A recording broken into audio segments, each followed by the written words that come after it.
How to fix Lemon8 app not working. Let's get started. Solution 1. Update the app to its latest version. For that, launch your Play Store or App Store. Now at the very top, you're gonna see the search box. Over there, type in the app name Lemon8 and then search for it. With that, app will appear. After app appears, at the right corner of it, you're gonna see the option of open or update. If you find the option of update over here, just click on it and update the app to its latest version. Then you can check whether your problem has been solved or not.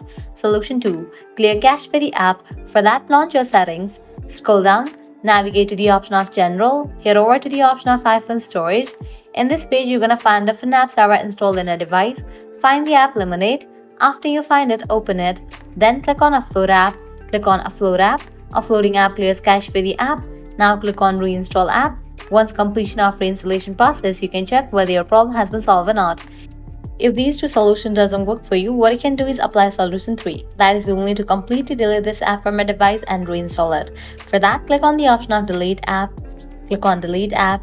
With that, the app will be deleted from your device. Now you can close this, launch your Play Store or App Store, search for the app Lemon8. After app appears, install it. By following these solutions, your problem will be fixed. So this is how you can easily fix Lemon8 app not working. At the end, if you guys find this video helpful, don't forget to like, share and subscribe to our channel. Thanks for watching.